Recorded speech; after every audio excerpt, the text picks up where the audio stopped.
It's a great honor and a privilege to introduce Jeanine Dorf. We're here in your beautiful apartment in Kataman in Yerushalayim. And Jeanine, if you could mention about your family and your roots and a little bit about your background. Okay. My father was born in Poland in a little village, and he left Poland in the 20s.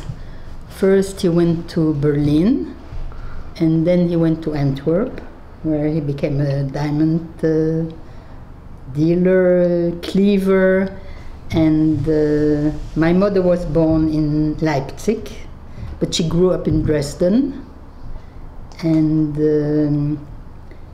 my mother's parents were also from Poland. My grandfather from the father of my mother, he was even drafted during World War I. And for a few months, my grandmother didn't know where he was. He was taken to Russia, and he was very, very ill. When he came back in 1918, he was very, very ill, and he passed away in 1919. And my grandmother was left with 6 children. They had a store in Dresden where they sold linen and napkins and tablecloths and, you know, trousseaux for brides. And my grandmother took it over, and she had to work very hard to support the 6 children. My mother got married in 1933 in Antwerp, just when the Nazis rose to power.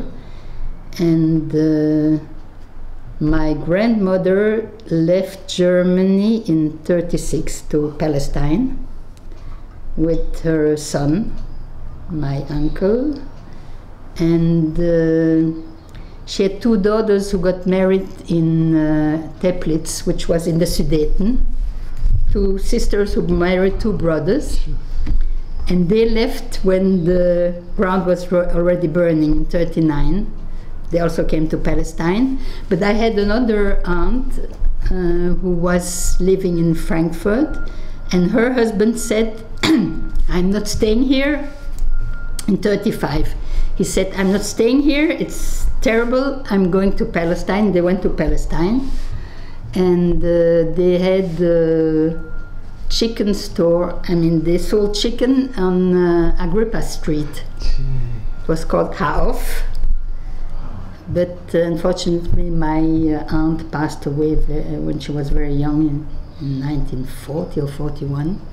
And I had another aunt who stayed in Germany. Her husband was from Poland, and he said, well, it's not so terrible. Like you say in German, es wird nicht so heiß gegessen wie gekocht, which means you don't eat it so hot as it is cooked. And of course they were deported, and all of them were killed. My aunt, her husband, and 3 children.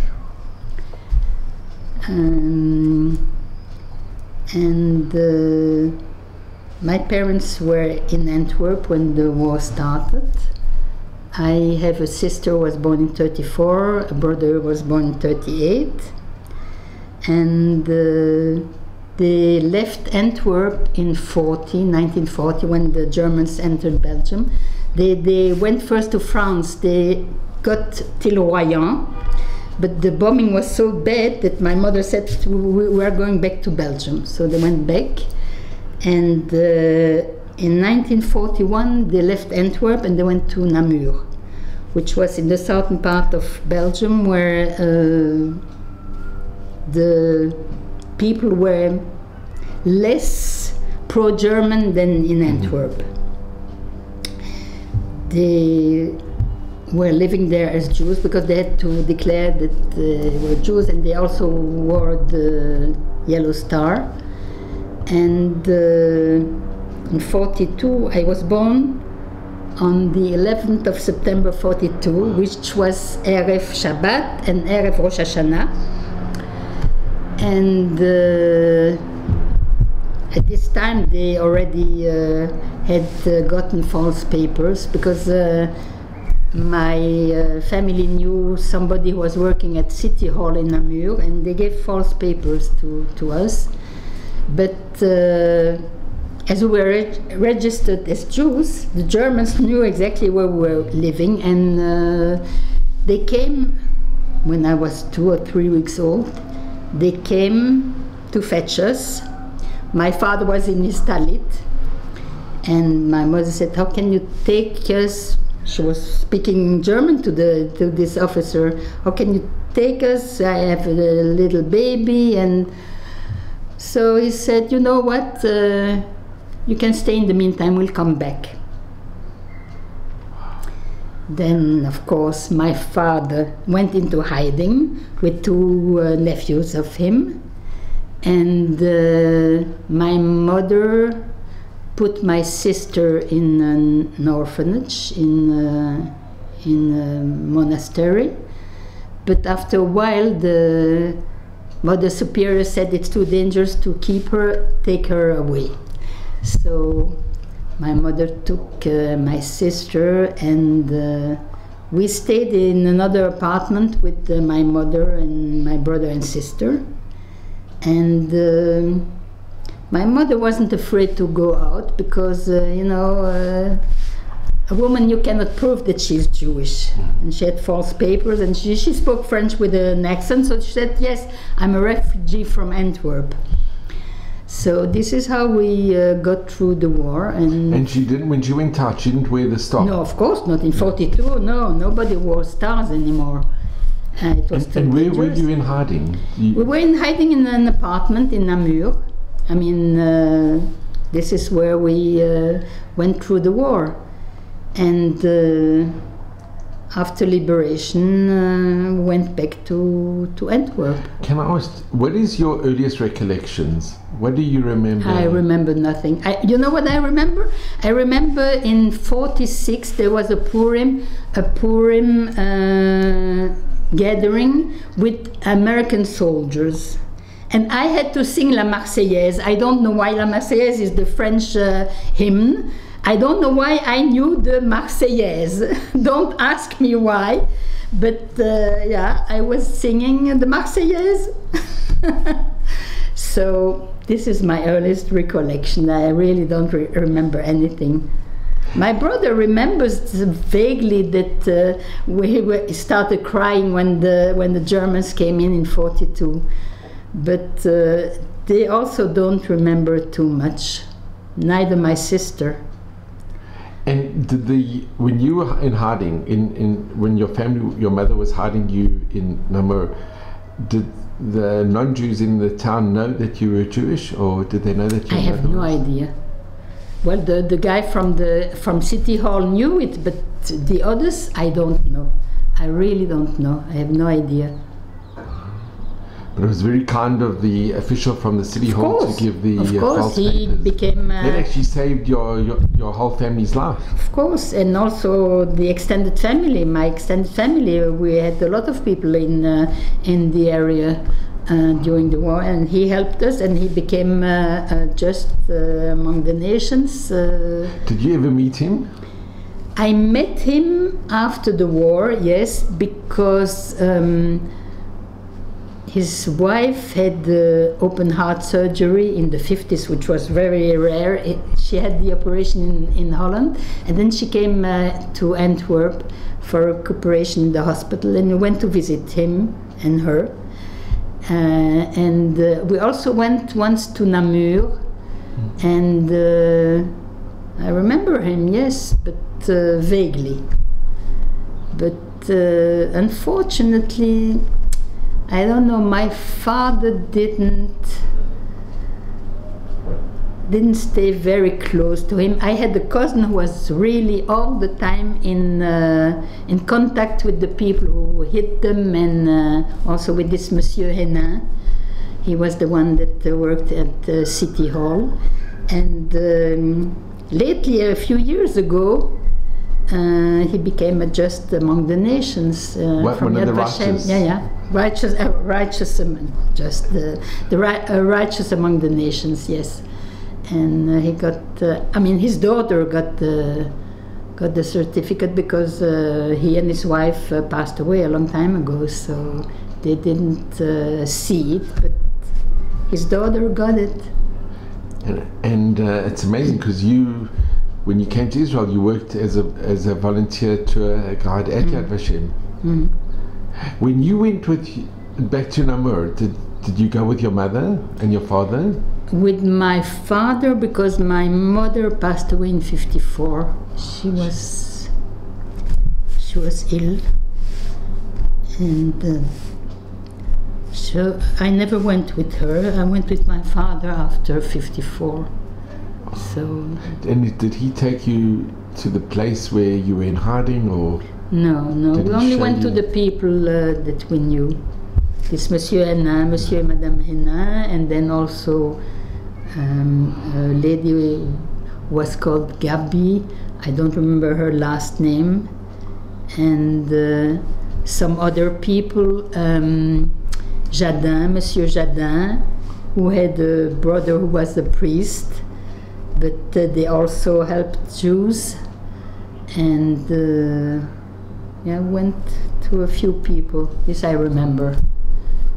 But afterwards, we really didn't keep in touch with them, which is, my father didn't talk a lot, and probably he didn't want to recollect all this because he also had a sister who was killed with her husband and 5 children.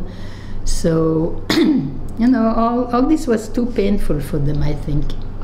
And you said he didn't talk. Did you ever ask questions? No, that's also the problem. We didn't ask questions, and now that we want to know, there is nobody left to ask. So Jeanine, can I ask, because it's a very interesting, especially from Belgium, from Antwerp, a lot of the children of survivors, or when they were children themselves like you, they felt they didn't want to burden their parents by asking, and they didn't want to bring that they'd remember, and it was very painful, extremely painful. Absolutely. So it was a topic that you felt you didn't want to engage in. You didn't want to put your parents through another trauma.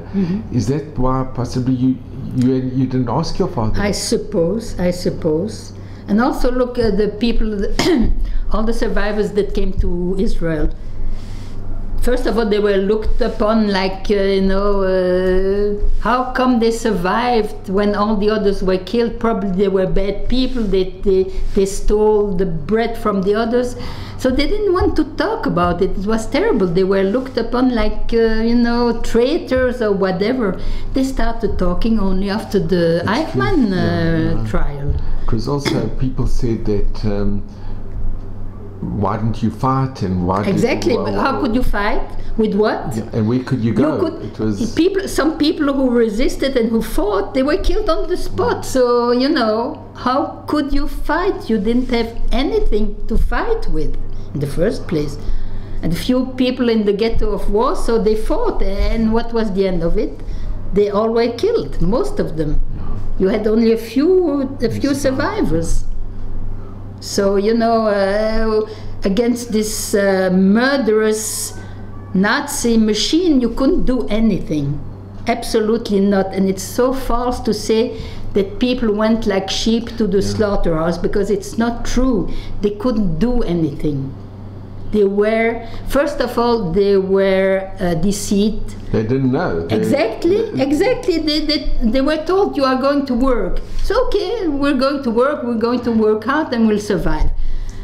Even when they went to the gas chambers, they were told that they were going to take a bath, a shower. Till the last minute they were deceived. So how could they revolt? How could they do something? And Jeanine, can I just mention as well, the Germans were like the most cultural people at that time in the world, really, with the composers and the absolutely. So how can poets, and who would have ever in the wildest imagination dreamt that there would be a gas chamber when you were lining up? No, not at all.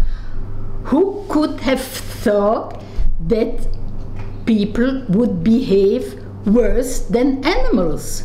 Yeah. Cultured people, my goodness, doctors, this Dr. Mengele, the most murderous person in the world, he was a doctor, a hair doctor. How could you do such a thing? Just, you know, the more you ask questions, the less you understand. It's just mind-boggling how people could get so low in order to kill people who didn't do anything just because they were Jews. I mean, you cannot understand such a thing. Nobody can understand it because you cannot understand it. It's impossible. That's so true. And Jeanine, can I ask, when you came back to Antwerp and your parents lived, did you go to a Jewish school? Yes, I went to the Yesodat Torah, Bet Yaakov, yes. And were a lot of your friends also survivors? Yes, most of them were survivors, and a lot of girls in my class were orphans, and a lot were in the orphanage of Mr. Tiefenbrunner. Sure. Yeah. He had the orphanage in Brussels. Yes, the orphanage came from Brussels to Antwerp. Yeah. And a lot of girls in my class were in this orphanage, yes. We had a lot of orphans in the school. And did you discuss with your friends what happened in the Shoah? No, we were too little, and you know, we knew that they were orphans, and it was sad and terrible, and but you know, we were children, and we didn't discuss this too much. I suppose that we wanted to repress all this, and I know that sometimes we didn't behave so nicely with the orphans. I mean, you know, children are children, and what can you do? And an interesting observation that I have is a lot of, especially from Antwerp, those that went through the Shoah remained very frum. They didn't lose their emunah. Absolutely. And this is something that I don't understand. I think that if I would have gone through hell, I would have said, that's it, I don't want to be Jewish anymore. But a lot of people remained faithful. I have a cousin who, I mean, he married a first cousin of mine, and he went through Auschwitz. His whole family was killed. He remained very, very religious, and he thought that all his family had gone, but 25 years after the Shoah, he discovered that he has a sister in Israel. Wow. They were from Sons, so very, very religious, but his eldest sister was already a rebel, and she became non-religious, and she went to Prague, I think, and she was also in Auschwitz.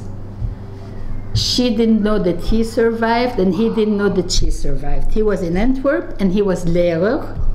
She was in Beersheba, and the father's name was Buxbaum.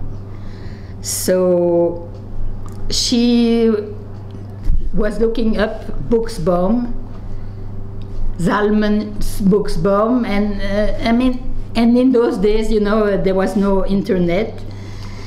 And it's sheer luck that she went once to a gathering of the people from Sons here in Israel.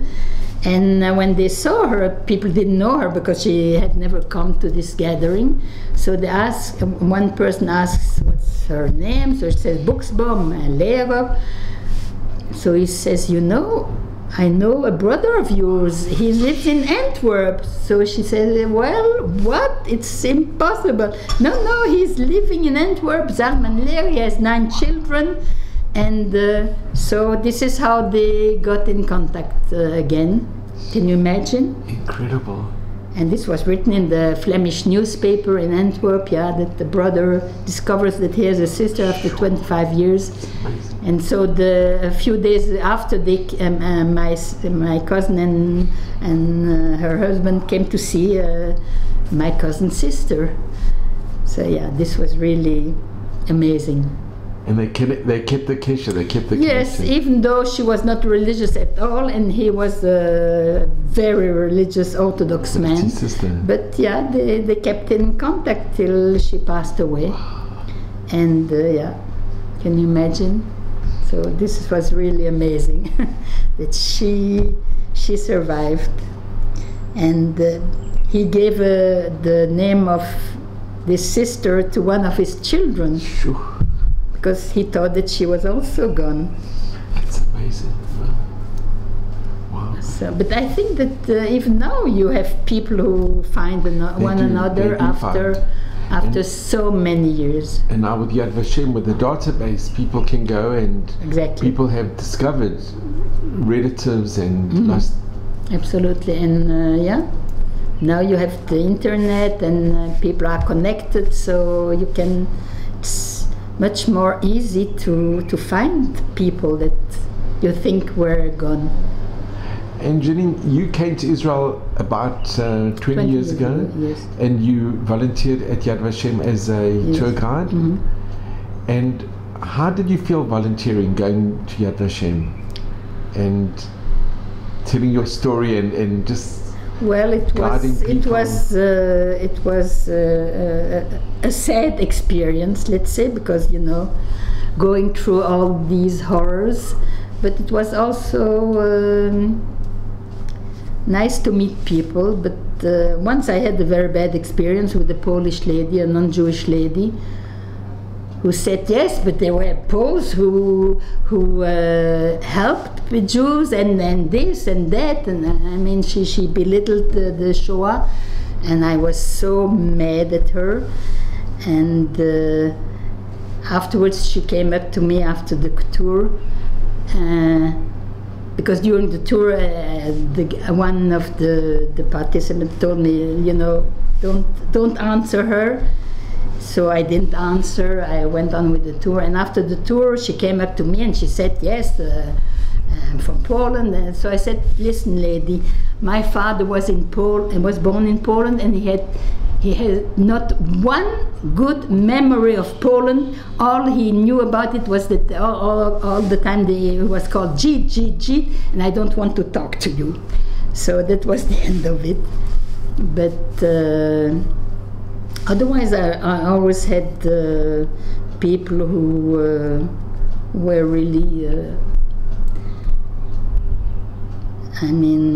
attentive, and they asked questions. And once I even had a young German guy who said that he is very, very sorry for what happened. So I told him, you are not responsible because you weren't even born during the Shoah. So, but yeah. I had all kinds of people, but most of them were really very attentive, and they wanted to know more about what happened. And did you ever guide children? Did any children? No. It was mainly adults? No children, no. No, because children under the age of 12 or what? Yeah.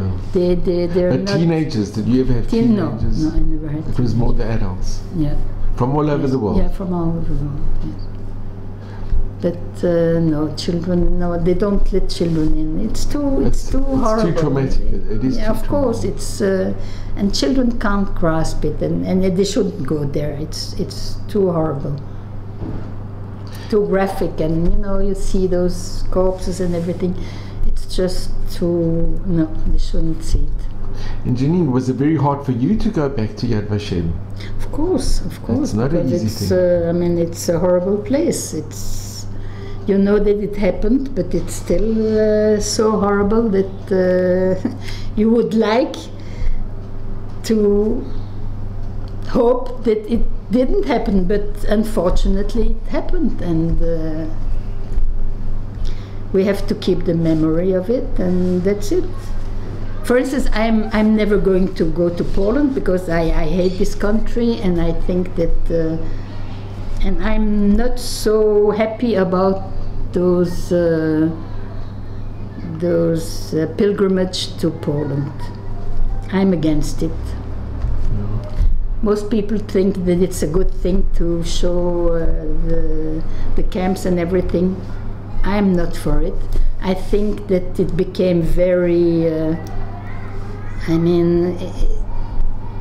too Disneyland-ish. Like commercialized. Right. And I'm not for it.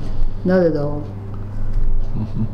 And what message would you give? You know, having been hidden through the Shoah and later becoming a tour guide at Yad Vashem, what message would you give from your experience or for the future generations?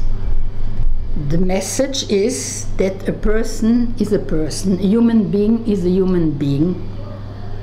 Whether he's white or black or whatever, a person is a person, and a person has to be treated like a human being.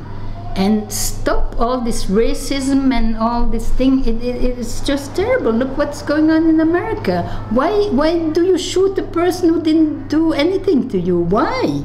I don't know. I don't understand. I don't understand all this bestiality. Why should people behave like this? It's about time that people should be considered like people and not like animals. I mean, even here, sometimes when you see how some people are treated, whether they be Ethiopians or Arabs or Hasidic or whatever, I mean, why all this hatred? Yeah. Why? I don't understand it. So true. Such an important message, Jeanine. It's wow. And coming from somebody who really, I mean, your family suffered so much in the Shoah, and you went through so much as well. Yeah, it's a very important message. Wow. So Jeanine, I just want to thank you so much. You're welcome. I hope it was okay. Wow. So Jeanine, it's been such an honor and a privilege to meet you, and thank you so much for sharing a very difficult experience. But you're very positive. You came out and you have such a wonderful message to give. And if only we could learn from what you say, because it's true. It's through hatred, any hatred, not respecting another person, that the Shoah actually happened. That's right. And the motto, never to forget, and that should never happen again. We should learn from the lessons. Yes, I hope so. But you know, unfortunately, history tells you that people don't learn too much. That's the sad part of it.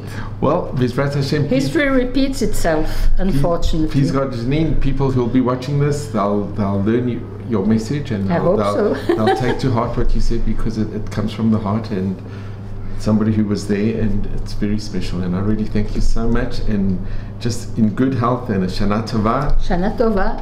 And thank you. Yeah, we should have a good, healthy, happy year, and yeah.